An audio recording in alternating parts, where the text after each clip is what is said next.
Assalamu alaikum wa rahmatullahi wa barakatuh, my dear brothers and sisters and viewers of Iqra TV. Welcome to another edition of Real Talk. I'm your host Iqbal Bana. Glad to be with you today, coming into your homes as we do on a regular basis, trying to bring to you different people from our walks of lives, from the Muslim community, from the non-Muslim community, to come and talk about subjects and issues which are of relevance to all communities, but particularly the Muslim community of the United Kingdom. And similarly today, I have somebody who's not a stranger. You saw him a few weeks ago. He was here in his capacity as the ambassador for the Remembering Srebrenica campaign, and he came and talked about the atrocities that were committed in Srebrenica not many years ago from here. And his name is Javed Bashir. He's a lecturer, he's a consultant, he's got many different hats. But today I'm deeply honored for him to be here to talk about an organization which was established over 10 years ago, and he's the chief executive officer of the organization, and that is the Professional Muslims Institute, which has got branches across the country, but most of the activity takes place in Bradford. Javed Bashir, Assalamu alaikum wa rahmatullahi wa barakatuh. How are you, sir? Nice to see you again. Wa alaikum salam wa rahmatullah. Thank you for inviting me once again. And how, we saw you a few weeks ago. How have you been? You work at the university. I am. But how have you been enjoying your break? Alhamdulillah, it's been quite challenging and quite busy as well, with so many things happening at the same time. Because I wear different hats, as you know. I've been working a lot out of Bradford as well. I'll be working mainly down south in Peterborough, and I'm starting another project in Sheffield next week, inshallah. Good, great. Where do you find the time to do all this? We have to find the time to do it. Right. May Allah give you even more strength. Professional Muslim Institute. Obviously, you're the chief executive officer. Can you? When did it start? How did it start? Who started it? Just run us through a little bit. Who is involved in that. So when did you start it? Why did you start it? Well, 10 years ago, we started the Professional Muslim Institute. We had a launch at the University of Bradford, and then we had a national launch at the House of Lords in 2010. The idea of setting the Professional Muslim Institute, basically two aims. One was to bring professional people together from different walks of life, so they can act as mentors and role models for each other and for the younger people as well. And secondly is to develop the leadership capacity amongst professional Muslims. Obviously, there is one of the criticism which the community faces or often faced in the past is a lack of leadership or leadership deficit in the community. Yet we got so much talent in the community. There are people who are professionals, people who are business people, people who are successful role models, people who are achieved high in their profession. But still there is a leadership deficit because these people often don't get involved in social and community activities. So idea of this professional institute was to engage with these people, to develop them, to nurture them, so they take the ownership in their own communities. So what type of people?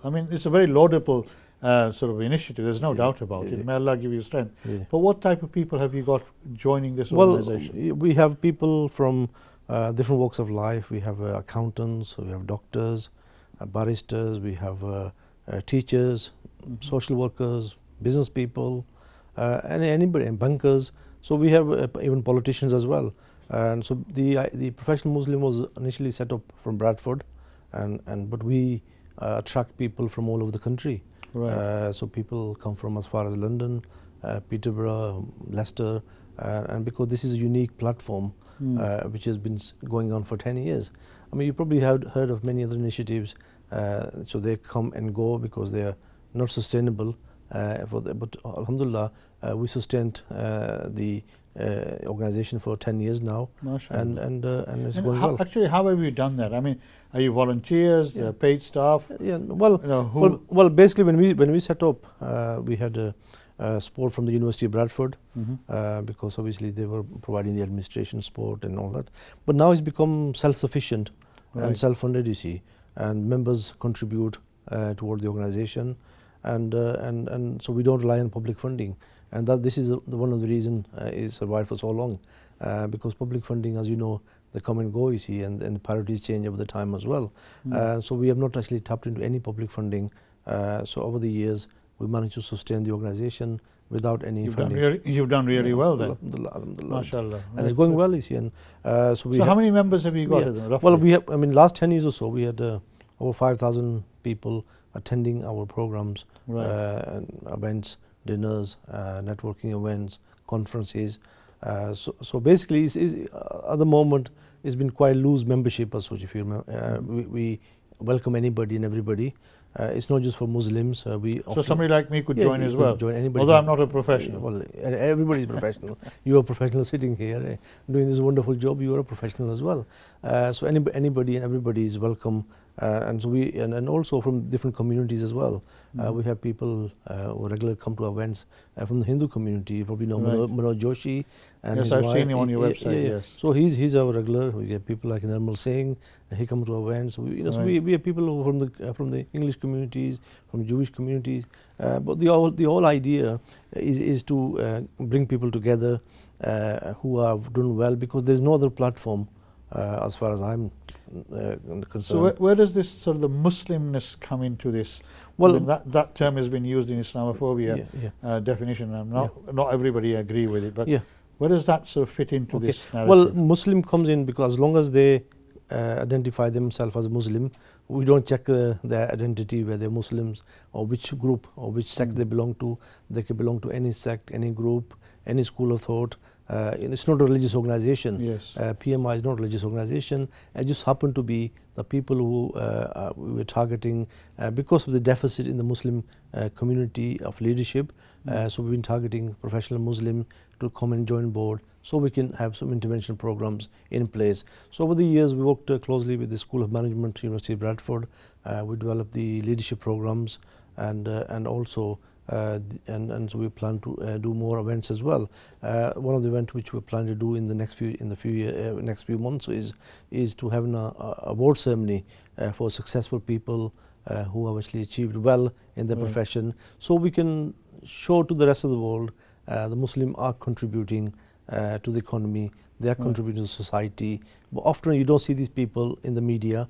What you see in the local papers or in the national papers, in the tabloids, is the negativity of the community. So we want to forecast the positivity of the community as well. There are a lot of people who are making huge contribution to the economy, to the society, to social and community cohesion. So we need to bring these people to the forefront, and so we say, okay, there are people who are doing well, and these are the role models we need to follow. Because I totally agree with you. Okay, yes. One of the criticism I always had, I mean, I'm sure we discussed last time as well. Often professionals who do well, they tend to move out to the community. They go into the suburban areas and they say goodbye to the community rather than putting something back in the community. You often hear the critical angle of those people and saying negative things about their own people, but that's no way they're going to change that, you see. So we need to is saying, okay, now you're doing well, now you need to help other people to do the same as well, because a lot of young people in Bradford and elsewhere, in Dewsbury and Halifax and everywhere, so they need role models. They need to see people who achieved, so they can follow them and they can achieve as well. Often we don't see those positive role models in the inner city of the areas, in the community. Is that because the existing leadership, I mean, I found this in an accusation in the past, that some of the existing leadership, the people who've been in, kursiya pakad ke baithe gaye, they're not relinquishing those positions to allow other young people to come and take over. Is that, have you found that? I mean, that's one of the reasons as well. I mean, because I do a lot of work with the faith institutions around the country. And one of the criticism I hear from the younger people is that the very closed door, the people been there running these institutions for centuries, they don't allow young people to come. They don't like women to come on board as well. So maybe, you see, what I mean, when these elders people who came into this leadership role at that time, they came for a very specific purpose. Their purpose was to generate the money, build the mosque. Okay, but they have not moved on. You see, things, because and quite few of these organizations, they're still run by same people.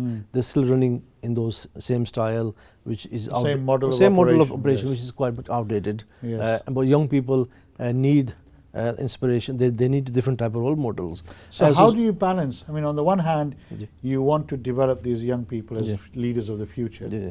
So you take them onto the leadership management course that the university runs, for example, Mhm. and they do that, but there's no vacancies at the other end. How do you manage balance that? It's a slow process. Right. But basically, leadership does not only need to take place in the mosque.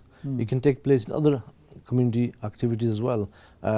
You know, I mean, we run the project in Bradford called the Inspires program, which was again to recruit people who are professional to go into schools, act as role models. You probably heard of Mosaic program, Yes. which is run by the Prince Charles. You see, he's a patron of the program.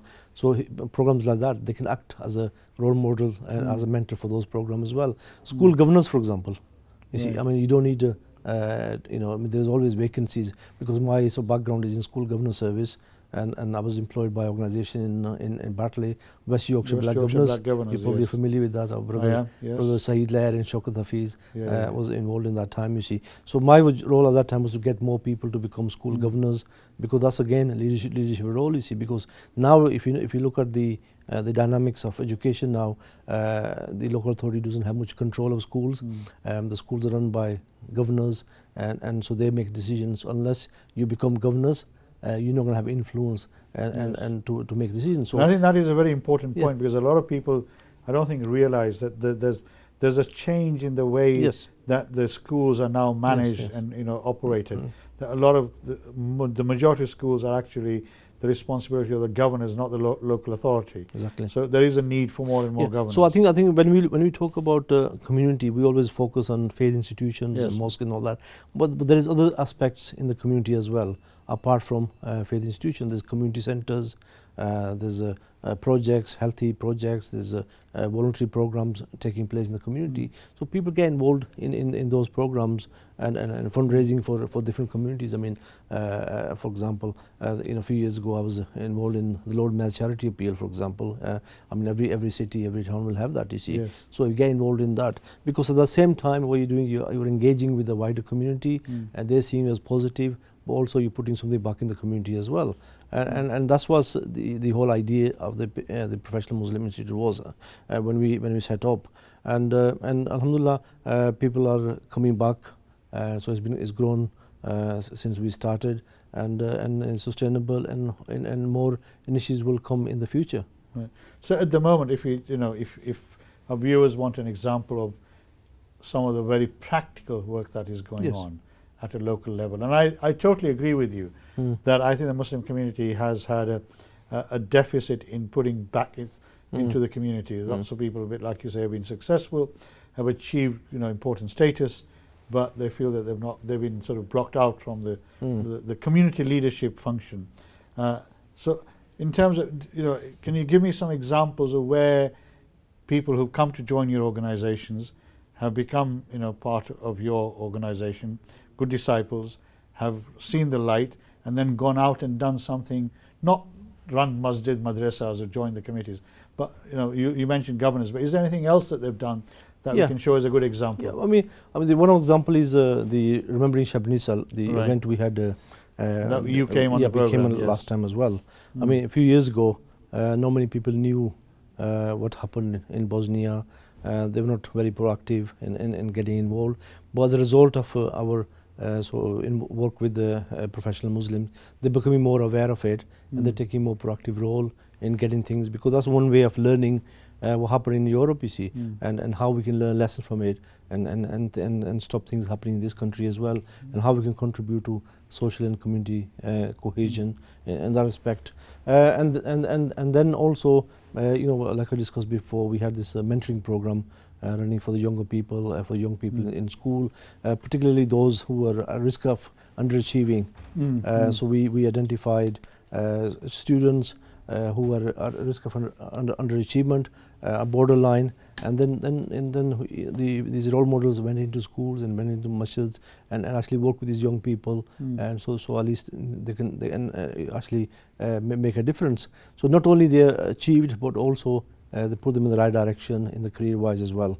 Okay, so it's not going to change. It doesn't happen overnight. No, it's not, definitely not. And obviously, so what we the whole idea of our initiative was to make people aware and bring these changes on board as well. So do you find that there are professional people willing to give their time to go into schools, you know, and stand in front of young people? Yes. And say, look, I started in this neighborhood, you know, from a deprived sort of a ward or whatever it is. I've now become a lawyer, a barrister, a doctor. Yes. And do they do that? Do they inspire young people? I mean, so some companies encourage their staff to do that. Right. And it's part of their social responsibility of companies. They send people to these programs. But often finding the balance in time as well, you see, because quite few people are quite busy people, as you already appreciate. A small businessman will find it difficult finding a time or replacement in the shop and do this. But with the right help and support, it is possible, and it has worked in the past, you see. Well, I'm sure while you know people at home will be listening to this and be inspired in what you're doing. But in terms of the more wider work, I mean, we know that Islamophobia is on the rise here, and we've spoken before about Dame Louise Case's report on you know community cohesion, etc., that she produced nearly 2 years ago, which focused on Bradford as well, and where she said that Bradford was one of those ghettos, no-go areas. Virtually, that's what she said, that the communities were living in isolation. So, how does your initiative try and sort of break that mental sort of picture that she's drawn? You see, I mean, a lot of people who are not Muslims, when they come to our event, they meet people from professional backgrounds, people who are professionals, and people who are role models. That changes the perception. Right. Some already said to me, well, we never thought that we meet such intelligent people, and people who, you know, we never knew that there's so many Muslim people who are making contribution to society. That's the only way you can make a difference, is to showcase the good side of the community, the Muslim community, and saying, okay, not only that we are good Muslims, but also making a difference to the society, and that is part of Islam as well. No, definitely, yes. Islam is not just about doing 5 salahs and zakat and hajj, but it's also about your social responsibility to society, and unfortunately, I mean, many of us are failing in that. Although we're quite busy in building masjids, we're busy and all that, but we're not actually given more emphasis on the social responsibility we have towards the neighbors, to the society and everything else. And that's why we try to encourage people, okay, you know, okay, you can be Muslim, but you can be professional, you can be a doctor, and that's your social responsibility. Yeah. You can be a volunteer, and that's your social responsibility, and put something back in the community, and that's your social responsibility, because unless you do it, nobody else can do it for you. Yeah. I mean, if you remember that, I think we discussed it last time as well. Allah says in the Quran that if people do not change themselves, and then nobody will change it for them. People have to make their own. We all have to make an effort. We'll have to make changes, because we're not expecting anybody to come and change our situation. If you look at the communities who were successful, people who have you know, achieved success in society, people who are influential. If you look at how they made it, is it by helping each other, by supporting each other, by getting involved in the communities, by taking social responsibilities, and this is how they've achieved it. And because, you know, I mean, one of the failures of communities is lack of unity. Okay, because we're too much divided amongst ourselves. Either you're Pakistani or Gujarati or Bengali or whatever, and then within that there's so many other issues as well. Either you're Sunni, Wahhabi, you're Deobandi. Within that you'll have so many different, and by the time you get that, and you know you missed the whole generations, and that's been my sort of you know, the criticism of the communities. Okay, let's forget about the differences. Okay, you can be whoever you are, you can be Gujarati, Pakistani, but we've got same issues which are affecting us as a community. Education is one of the issues, employment is another issue, the whole Islamophobia, the rise of Islamophobia is another issue which is growing as well. If you look in the last 5 years, how many Islamophobic attacks have risen, and it's going to continue to grow. How many masjids have been attacked?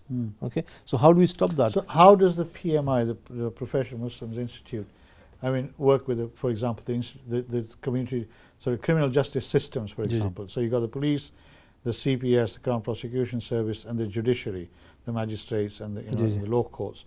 Do you have any sort of networks or people working in those networks? We have people, for example, I mean, one of the events we had in the past, we had the Superintendent of Police, Mabz Hussain, he was our speaker.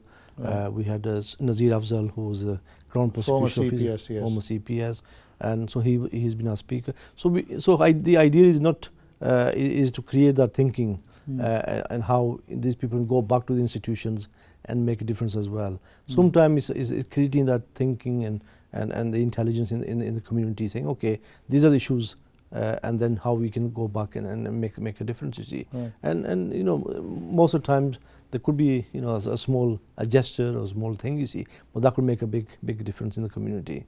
So because we don't have resources to go and work in every sector, go and work in everywhere, but what we try and do is to build that capability and the mindset of people, so they take these things on board and get more proactive in their own roles they have. Obviously, very important work, and I'm sure there will be listeners who might want to ask some questions about the Professional Muslim Institute, which, as Javed said at the beginning, is something that was set up to try and promote Islam and its Muslims, who are to be seen to be beyond some of the very negative things that the media and the tabloids talk about. If you want to call in, please by all means do so. Our phone number is on the screen, but I'll give it out to you. It's 01274 214 299. And I'm sure if you have any questions, you want to ask more about the work that Javed does around the PMI and how you might want to link in, please feel free to do so. We'll gladly take your calls. Coming back, I mean, you mentioned Mosaic, for example, a very good initiative. And actually, His Royal Highness the Prince of Wales focused around disadvantaged communities at that time when he set it up. And I know Bradford had a very active Mosaic organisation. Is it still working strongly and actively? Well, as far as I know, there's still regionally there is an organisation, which is the Yorkshire wide, and obviously because of the people changing and the priorities, so I mean people have moved on and certain people new people. So it's still there in some form and shape, but probably not as proactive as maybe 10 years ago. 10 years ago, because I think Qari Asim, who's our now the advisor to the government on Islamophobia. Yes. So he was chair for the regional, the West Yorkshire, the Mosaic, the board as well. And there's other people like the Mabz Hussain, the Inspector Mabz Hussain, Ikram Bott, and a few other people. They've been involved with the Mosaic as well. Okay, but there are other initiatives as well. I mean, Mosaic is one of them. But there are so many other initiatives which people need to find out from their local, wherever they're living. You see, there might be initiatives in somewhere in other part of the country which I'm not aware of. You see, so they need to find out what's taking place already, and try to get on board and make a difference there. Okay, I mean, obviously, Professional Muslim Institute is a national organisation, although, like you say, it's mainly the activities are focused not around Bradford, but is administered from Bradford. Let me put it that way. So if there is somebody sitting in Scotland or in Wales or in Portsmouth or Plymouth watching this program and wants to join the PMI, how do they go about doing it? Well, we're well established on the social media, on the Facebooks, on the Twitters, and LinkedIn. Some Neanderthal like me who is totally sort of unaware of IT and modern technology, and I'm not on Facebook, Twitter, Instagram, or whatever it is. How could I join? Well, it's just when we put, well, I mean, good question actually. We all the events which take place, we promote them, and people recommend to us. If somebody says, well, we need to invite so and so people, we invite them to our events. There's an event coming on the 20th of September. Yes, I'm hoping to be there. We have our Bradford-born cricketer who's actually made us proud internationally, Adil Rashid. He'll be one of the guests in the program, and also the newly appointed Vice Chancellor of University of Bradford, Professor Shirley Cogden. She'll be one of the guest of honor as well. So his idea is to highlight and showcase the positive role models, and Right. Adil is a perfect Obviously, exa- very, is very strong positive is role very model. and Yeah. if you look at when he was playing the World Cup, you see a lot of English people were singing praises of Adil Rashid, Right. and they were, you know, and that shows that he was making a big difference to the Right. community cohesion as Right. well. We're going for a break at the moment. I hope so far what Javed and I have spoke about, and what he's told us about the PMI, has inspired you and opened your mind to this. Inshallah, don't go away. We'll come back very shortly. Go and enjoy your cup of tea or coffee or faluda, whatever it is, and I'll see you soon. Take care. Assalamu alaikum wa rahmatullahi wa barakatuh.